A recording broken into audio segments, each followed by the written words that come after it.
Il y a des souvenirs comme ça qui ne nous quittent jamais, des moments si forts qu'ils restent gravés à jamais. Aujourd'hui, on va plonger dans l'un de ces récits, l'histoire intime d'une cérémonie sacrée qui a redéfini une vie entière. Et cette histoire, elle est racontée avec une clarté, comme si c'était hier. Encore, dans les yeux de mon esprit, je peux voir clairement. Voilà, c'est avec cette phrase si personnelle qu'on plonge dans notre récit. Ça donne tout de suite le ton, n'est-ce pas? On ouvre une fenêtre sur une mémoire tellement vivante qu'elle défie le temps qui passe. Alors, notre histoire, elle commence avec un homme. À l'époque, on l'appelait Alanat. C'était un prédicateur plein d'énergie, venu d'Occident, qui a décidé de tout quitter pour un voyage qui allait tout changer pour lui. Un pèlerinage vers le cœur spirituel de l'Inde. Mais qu'est-ce qui a bien pu pousser cet occidental à faire tout ce chemin? Ce n'était pas une obligation, non, c'était un élan du cœur, quelque chose de spontané, un respect immense pour le maître spirituel Sridhar Maharaj. Et il n'est pas venu pour une simple visite, il est resté presque un mois, s'imprégnant de chaque instant. Bon, avant d'aller plus loin, il faut qu'on s'arrête un instant sur un mot-clé, sannyasa. Qu'est-ce que c'est au juste?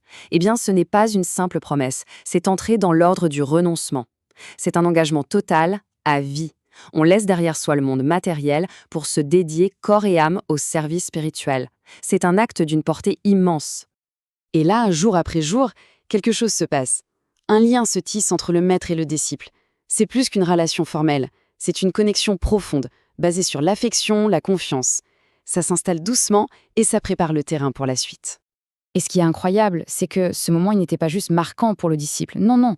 Le maître spirituel lui-même a ressenti un bonheur particulier. Et pourquoi? Parce qu'il a perçu l'authenticité, la sincérité pure qui émanait du cœur d'Alanat. C'est cette connexion qui rend cet instant si précieux. On y est. Le cœur du réacteur. Le moment où tout bascule.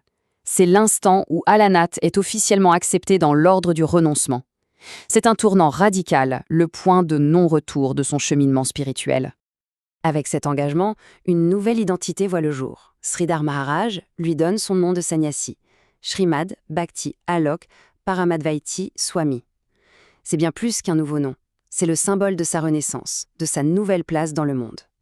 Et l'auteur du récit, il insiste là-dessus. Des dizaines d'années plus tard, le souvenir est intact. On dirait que c'est arrivé hier. Ça montre bien l'empreinte indélébile que ce moment a laissée, pas seulement sur le disciple, mais sur tous les témoins. Mais attention, l'ordination, ce n'était que le début.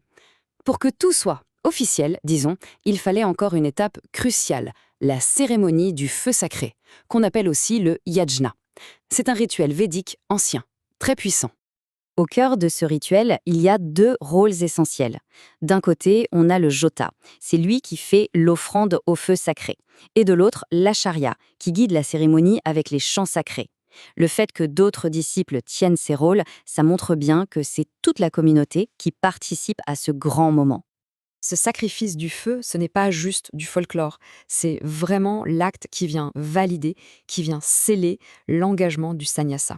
C'est une tradition ancestrale qu'on réserve aux moments spirituels les plus importants pour leur donner toute leur force. Alors, la question qu'on se pose, c'est quel a été l'effet de tout ça?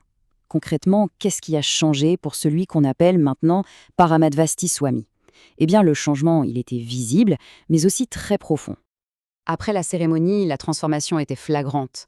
On raconte qu'il s'est déplacé dans l'ashram comme s'il avait toujours été là, comme chez lui, avec une liberté et une joie nouvelles. Ce n'était plus un invité, il faisait partie de la famille, tout simplement. Et il y a une qualité qui a vraiment frappé l'observateur, l'humilité. On dit souvent que pour les Occidentaux, ce n'est pas toujours inné. Eh bien lui, Paramadvati Swami, il avait cette humilité aimante de façon complètement naturelle. C'est une qualité essentielle dans cette tradition, et lui, il l'incarnait sans effort. Un point super important à comprendre, c'est l'harmonie entre ces deux guides spirituels. Il y avait son Diksha Guru, celui qui l'avait initié à la base, et maintenant son Siksha Guru, qui venait de lui donner le sannyasa. Et loin de toute rivalité, les deux l'ont encouragé à poursuivre sa mission. Du coup, loin de créer une rupture, cet événement a tout renforcé.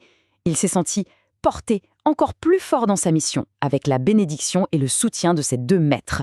Il pouvait avancer avec une double assurance, enraciné dans une lignée spirituelle solide. Et on termine là-dessus, cette histoire au fond, elle nous pose une question fascinante.